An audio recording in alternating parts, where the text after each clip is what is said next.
Good morning ladies and families ফ্যামিলিজের আরও একটি মিনি ব্লগে তোমাদের সকলকে স্বাগত জানাই। আজকে 25শে জুলাই আমার জন্মদিন। অভিষেক তো সকাল সকাল ঘুম থেকে উঠে রেডি হয়ে অফিস চলে গেছে, কারণ আজকে তো উইকডেজ ছিল।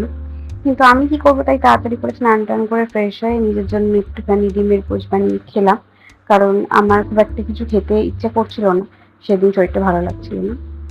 বিকজ আমার মনে হয়েছিল যে হয়তো রাত্রেবেলা একটু ভালো কিছু খাওয়া দাওয়া হবে, কারণ অভিষেক নিশ্চয়ই অফিস থেকে তাড়াতাড়ি বাড়ি ফিরবে, তো কোথাও একটা কিছু তো খেতে যাওয়া হবেই।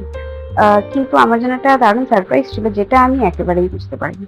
তো হঠাৎ করে আমার বন্ধু আইসি চলে আসে আমার বাড়ি দুপুরবেলা, আর আমি জানতে পারি যে আমরা সবাই একসাথে ঘুরতে যাচ্ছি, আমি ডিনারে যাচ্ছি। তো তারপরে আমরা সবাই মিলে তাড়াতাড়ি করে রেডি হয়ে নিলাম, রেডি হয়ে নিয়ে জাস্ট বেরিয়ে পড়লাম। আমি এই ড্রেসটা পরেছিলাম, এই ড্রেসটা যদিও নতুন নয়, পুরোনো ড্রেসই, কিন্তু প্রত্যেক বছর জন্মদিন নতুন পরি ঠিকই, বাট এবছর আর পরা হয়নি, আসলে কিছু কেনাই হয়নি। তো যাই হোক, তারপরে এখন এখানে অভিষেক কি দেখছিল ভগবান জানে, দেখিও নি। আমরা তাড়াতাড়ি করে মেট্রোয় চাপলাম, এবং তারপরেই এসে পৌঁছলাম মোকাম্বো। আমি জানতামও না যে আমরা মোকাম্বোতে আসছি। তো যাই হোক, মোকাম্বোতে এসে আমাদেরকে কিছুক্ষণ একটু ওয়েট করতে হচ্ছিল। দেন তারপরে আমরা মোকাম্বোতে ঢুকলাম আর বসে বসে মেনু সিলেক্ট করলাম। যদিও আমি খুব একটা এই বিষয়ে মানে পটু নই, এটা অভিষেকই প্রত্যেকবার করে, আমার একেবারেই খুব ভালো লাগে না এই ব্যাপারগুলো করতে। বাট যাই হোক, ইন দ্য মিন টাইম আইসি একটু হেল্প করে দিচ্ছিলাম কিছু ভিডিও করে দিয়ে। তো তারপর আমরা মোটামুটি একটা জায়গায় আসি অ্যান্ড ঠিক করি কি খাওয়া দাওয়া হবে। দেন তারপরে আমাদের খাবার দাবার আমরা অর্ডার দিয়ে নিজেরা একটুখানি গল্প বাছা করছিলাম। হ্যাঁ, ভাবছিলাম যে ছবি তুলবো, আইসি আমাকে ডাকছিল আয় একটু ছবি তুলি, আমার পাশে এসে একটু বস। তারপর দুজন মিলে বসে ছবি তুললাম। In the mean time Abhishek order করে দিয়েছিল, যেই খাবারগুলো চলে এসেছিল। আর আজ অনেক দিন হয়ে গেছে ব্লগটাই এডিট করা হয়নি, তো আমি ভুলেই গেছি এই খাবারগুলোর কি কি নাম ছিল, আমার মনেও নেই। বাট এটা একটা ক্রাবের কিছু আইটেম ছিল, তো যেটা খুবই খুবই টেস্টি ছিল। তো তারপর আরো অনেক কিছু খেয়েছিলাম, সত্যি কোনো আইটেমের নামই আর আমার মনে নেই। তো যাই হোক, অনেক খাওয়া দাওয়া করেছিলাম, অনেক আনন্দ করেছিলাম, অনেক ছবি তুলেছিলাম দুই বন্ধু মিলে, কারণ এই প্রথমবার আইসি আমার কোনো জন্মদিনে এলো। খুব একটা কখনোই আমার কোনো জন্মদিনেও আসেনি। তবে এই সবকিছুর মধ্যে যেটা সব থেকে বেশি ইউনিক ছিল, দ্যাট ইজ এবছরের আমার কেক কাটা, কারণ এবছর আমি কোনো কেক কাটিনি। রাত্রে 12টায় যেরকম একটা কেক কাটি, এটা মিড নাইট সেলিব্রেশন প্রত্যেক বছর হয়, সেটা এবারেও হয়েছিল, বাট একটা ছোট কেক দিয়ে। জন্মদিনের দিন আর নতুন করে কোনো কেক আমার কাটা হয়নি এবছর। তো অভিষেক একটা নতুন কিছু ডেজার্ট আইটেম অর্ডার করেছিল, যে ডেজার্ট আইটেমটা অনেকটা কেকের মতন মানে হয় আর কি। তো যাই হোক, সেটা খেতে আমার ভালো লেগেছিল, খারাপ লাগেনি, যেটা তোমরা অবশ্যই ভিডিওর মধ্যে দেখতে পাবে। তো সেটা আমার খুবই ভালো লেগেছিল।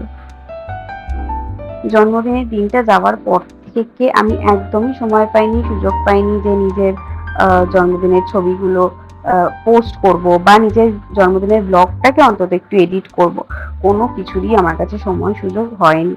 তো যাই হোক, এখন ভিডিওটা করছি, এসে গেছে কেকটা, যেটা মানে কি বলবো, খুবই খুবই খুবই আমার ভালো লেগেছিল এই ডেজার্ট আইটেমটা। তো মানে এটা আমার অন্তত দেখা প্রথম একটা জিনিস, যেটা মানে আমি এর আগে কখনো দেখিনি। মেবি যারা আমার ভিডিও দেখছো তারা সবাই কখনো না কখনো দেখেছো বা টেস্ট করেছো। তো অবশ্যই যারা টেস্ট করেছো তারা তো অবশ্যই বলবে যে কেমন লেগেছিল, কিন্তু যারা টেস্ট কখনো করনি তারা অবশ্যই মোকাম্বোতে গিয়ে টেস্ট করতে পারো। যদি এটার নাম জানতে হয় আমাকে একটু কমেন্ট করো, আমি কমেন্টে তোমাদেরকে নামটা জানাতে পারবো, তখন হয়তো অভিষেকের থেকে জেনে বলতে পারো। বাট এই মুহূর্তে আমি সত্যি আমার একদম মনে নেই যে এগুলো কি কি খেয়েছিলাম, কি কি খাবার খেয়েছিলাম, অ্যান্ড এগুলো কি কি ছিল। অ্যান্ড ইভেন এই ডেজার্টটা সম্পর্কেও আমার কোনো আইডিয়া ছিল না, অ্যান্ড এখনো আমার নামটা মনে নেই। তো তোমরা আমার এক্সপ্রেশন দেখলেই বুঝতে পারবে যে আমি জীবনে প্রথমবার এটা এক্সপিরিয়েন্স করছি। এটা প্রথম এমন একটা জন্মদিন যেখানে মা ছোট দুজনে কেউই নেই। ছোটর সেদিন অফিস ছিল, তো সেদিন অবশ্যই আসতে পারতো না, আর মাও একা আসতে পারতো না। তো এটা আমার সেই প্রথম জন্মদিন, যে দিনটা সারাটা দিন একটু বোরিং লেগেছে, বাট যাই হোক, শেষ ভালো যার সব ভালো তার। তো লাস্টে খুবই ভালো লেগেছে, অন্তত রাতটা ভালো কেটেছে। তো যাই হোক, অবশ্যই সকলকে থ্যাংক ইউ, অভিষেককে থ্যাংক ইউ, আয়ুষীকে থ্যাংক ইউ আমার এত সুন্দর করে আমার সাথে দিনটা সেলিব্রেট করার জন্য। আর মা ছোটকে অনেক থ্যাংক ইউ আমাকে উইশ করার জন্য, আমার জন্য গিফটস কেনার জন্য। তো যদি আমার এই ভিডিওটা তোমাদের সবার ভালো লেগে থাকে তাহলে অবশ্যই লাইক কমেন্ট করতে ভুলো না। কেননা আমার সত্যিই অনেক রকমের ভিডিওসও নেই এর মধ্যে। তো যাই হোক, সঙ্গে থেকো, stay tuned, thank you, bye by.